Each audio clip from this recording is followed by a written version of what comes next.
With the name of Allah, who is the most beneficent and the most merciful. Dear student, I hope that you will be fine. So we are going to start narrations. पहले भी हम कर चुके हैं direct indirect, जैसे आप कहते हैं हमें जो है वो डायरेक्ट स्पीच से इनडायरेक्ट स्पीच में मूव करना होता है, तो डेट इज़ कॉल्ड नरेशन बेटा. सो आज जो हम नरेशन करेंगे वो हम करेंगे इंट्रोगेटिव सेंटेंसेस की. ठीक है, इंट्रोगेटिव सेंटेंसेस इस तरह के कुछ सेंटेंसेस होते हैं जिसमें आपका जो स्पीकर है डेट आस्क द क्वेश्चंस, वो क्वेश्चन पूछता है. सो पहले जब भी हम डायरेक्ट से इनडायरेक्ट में जाते हैं देयर आर सम चेंजेस, तो वो चेंजेस देख लेते हैं कौन कौन से चेंजेस हमें करना होते हैं. सबसे पहला जो चेंज है that is use of that और आस्क्ड. अब एस्क्ड मैंने क्यों लिखा, ASKED एस्क्ड. यूज़ ऑफ डैट तो हम जो हमारे पास असर्टिव सेंटेंसेस होते हैं उसमें हम यूज़ ऑफ डैट करते हैं, लेकिन जो इंट्रोगेटिव स्टेटमेंट वाले डायरेक्ट स्पीचेस आते हैं उसमें हम आस्क को यूज़ करते हैं. जैसे वो कहता है he said he is writing a letter, तो हम कहेंगे ही सेड डैट. लेकिन अगर क्वेश्चनिंग सेंटेंस आपके पास आता है, इंट्रोगेटिव सेंटेंस आपके पास आता है, तो हम सेड डैट नहीं बल्कि हम आस्क्ड यूज़ करते हैं. ये आपके पास पहला चेंज है. उसके बाद आप जो है वो चेंज ऑफ प्रोनाउन करते हैं एंड यू नो कि फर्स्ट पर्सन जो होता है that will be change according to the subject of reporting speech, और जो सेकंड पर्सन होता है वो ऑब्जेक्ट ऑफ रिपोर्टिंग स्पीच के साथ चेंज होता है, और जो थर्ड पर्सन होता है वो एज इट इज़ रहता है, उसमें किसी किस्म का कोई चेंज नहीं होता है.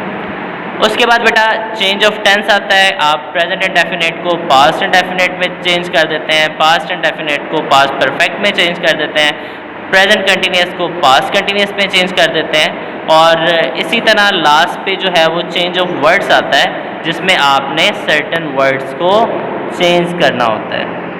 सर्टेन वर्ड्स को जब आप चेंज करते हैं तो यहाँ पे आपके जो है वो 4 चेंजेस कंप्लीट हो जाते हैं. उसके बाद बेटा हम देखेंगे कि क्वेश्चनिंग सेंटेंसेस किस तरह के होते हैं, कितनी तरह के होते हैं, और हमने उसे किस तरह से कन्वर्ट करना होता है.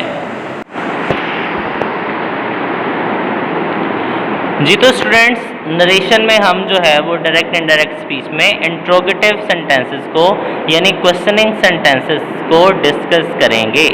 अब इंट्रोगेटिव सेंटेंसेस या क्वेश्चनिंग सेंटेंसेस क्या होते हैं?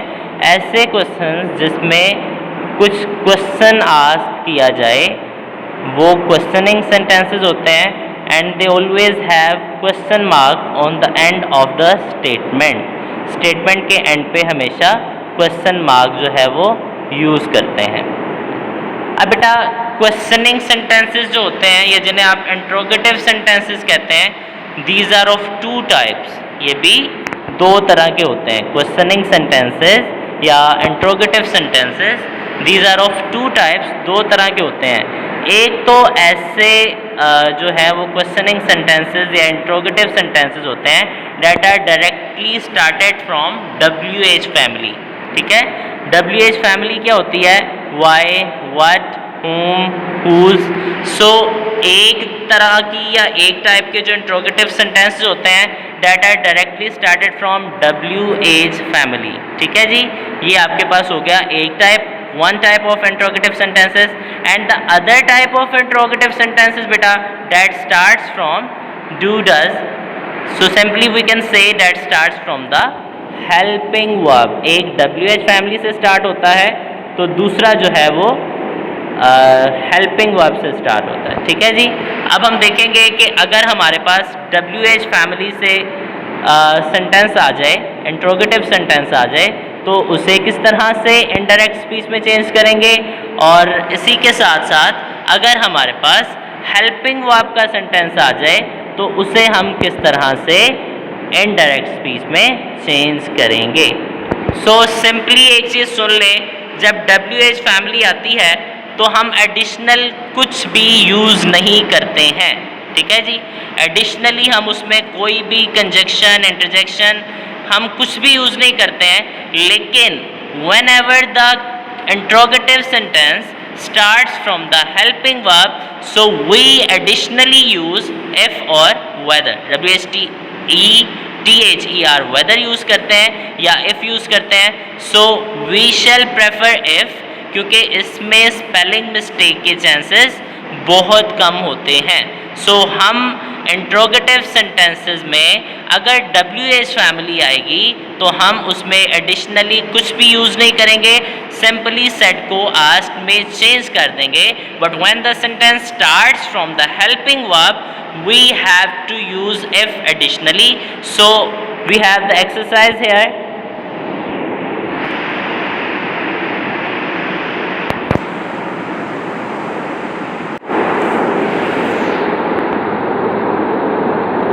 जी बेटा, एक्सरसाइज है हमारे पास। And the first direct speech, पहली जो डायरेक्ट स्पीच है वो कहता है he said why are you laughing। अब लाफिंग के बाद क्वेश्चन मार्क यहाँ पे ऐड करना होगा, जो कि यहाँ पे नहीं है। आप जो है वो यहाँ पे क्वेश्चन मार्क ऐड कर लेंगे। He said why are you laughing। He said why are you laughing। ये आपके पास एक डायरेक्ट स्पीच है जिसे आपने इनडायरेक्ट स्पीच में कन्वर्ट करना है। अब फर्स्ट ऑफ ऑल देख लें कि जो रिपोर्टिंग स्पीच का सब्जेक्ट है वो ही है, ठीक है। सिंपली वी कैन से कि this is the third person, ये थर्ड पर्सन है। सो चेंज ऑफ प्रोनाउन तो बिल्कुल भी नहीं होगा, क्योंकि थर्ड पर्सन जो है डेट रिमेन्स सेम, वो हमेशा सेम रहता है। और जो आपका रिपोर्टेड स्पीच है उसमें आप यूज़ कर रहे हैं यू। सो यू जो है बेटा दैट इज़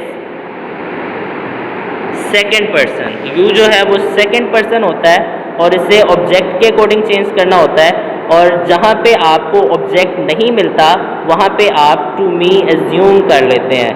अब ही सेड है तो ही सेड के साथ टू मी एज्यूम कर लेंगे और इसी को रेफरेंस रख के आप इसे चेंज करेंगे। He said to me why are you laughing. So इसे हम कन्वर्ट करेंगे। आपको मैं पहले ही बता चुका हूँ कि जब आपके पास क्वेश्चनिंग सेंटेंस या इंट्रोगेटिव सेंटेंस आता है तो आप सेट को आस्क्ड में चेंज करते हैं। So it will be he asked why I was laughing. ये यू था, यू सेकंड पर्सन है। It will be change according to the object of reporting speech. Reporting speech का ऑब्जेक्ट टू मी एज्यूम कर लिया और me का subjective case I होगा। So he asked why I was laughing is indirect speech of the direct speech. He said why are you laughing। Second बेटा आपके पास जो type of interrogative sentence है वो है he said does he laugh। अब ये second type of interrogative sentence है। This starts from helping verb. ये हेल्पिंग वर्ब से स्टार्ट होता है। अब वो कहता है he said does he laugh. ये हेल्पिंग वर्ब से डायरेक्टली स्टार्ट होगा। सो इससे भी हम सेड को आस्क्ड में चेंज करेंगे। He asked if he laughed. ठीक है जी। आपका रिपोर्टेड स्पीच जो है वो पास्ट इंडेफिनिट में था तो हम सेंटेंस भी चेंज करेंगे। प्रेजेंट इंडेफिनिट से ये पास्ट इंडेफिनिट में मूव करेगा।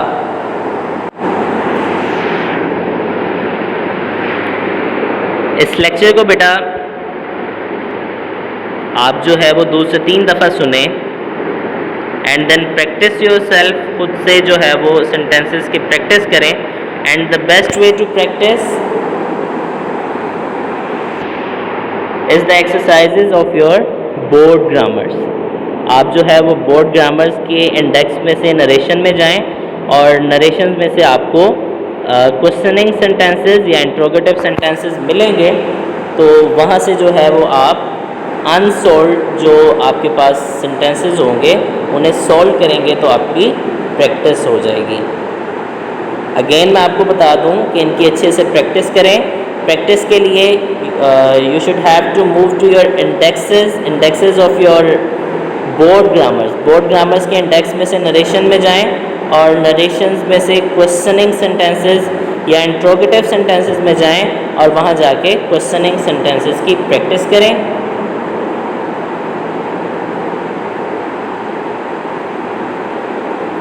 Stay blessed, stay home, safe life. Allah Hafiz.